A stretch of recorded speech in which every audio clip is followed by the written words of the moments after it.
Today we're going to talk about the Skills Assessment Australian Computer Society, and we're going to do a very broad overview of the requirements.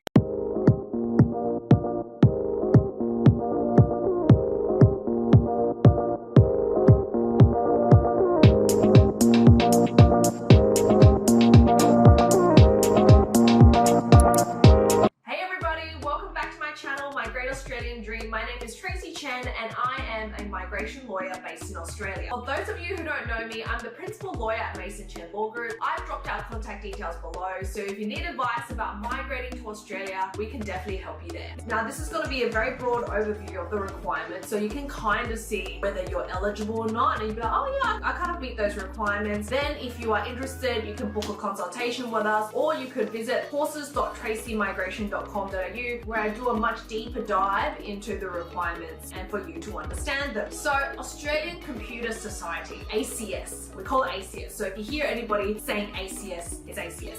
Now this is for people who have studied a degree with an ICT major. Well, you can do ICT minor as well. We'll go through the requirements afterwards. But if you are someone who studied ICT or you're working in ICT and you want to migrate to Australia through these ICT occupations, then this is the skills assessing body that you will be looking at. So the ACS assesses occupations such as software engineer, ICT business analyst, analyst programmer, and ICT security specialist. That's just some examples. There's heaps of occupations that they actually assess. So let's talk about the different streams and the different requirements. So first of all, let's have a look at what the requirements would be if you studied in Australia. So if you studied in Australia and you completed a bachelor degree with an ICT major, that means you must have at least 33% of your units must be ICT. There's two ways you can get a skills assessment. You can get a skills assessment through completing 1 year of post-qualification work experience that's relevant to your degree. So for example, if you did a Bachelor of Information Technology, usually you could get 1 year work experience as a software engineer. If you did a Bachelor in ICT Business Analytics, then you could work 1 year as an ICT business analyst and then get a skills assessment that way. Now, the second option is through professional year. So it's kind of like studying for another year. The study part is quite easy and simple, but it gives you a skills assessment. So that's what's really important. And sometimes it's not that easy to just,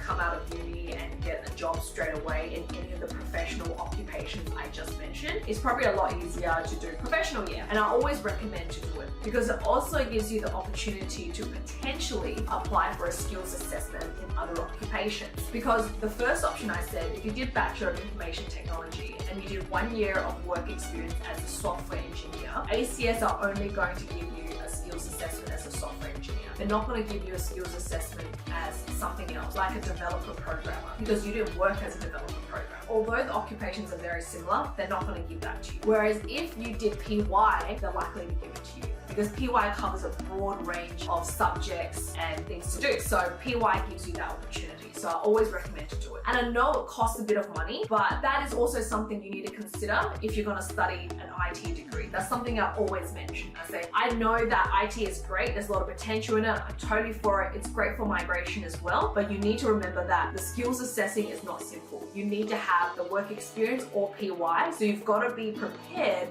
to fork out the price for PY as well, which I don't know how much it is, but I know it's over $10,000 for that 12 months of study. So that's the first step and one of the first pathways to a skills assessment. Then there's a bunch of other ones. So let's just go through them, but they get very complicated and there's lots to do. So let's just do a broad overview of that.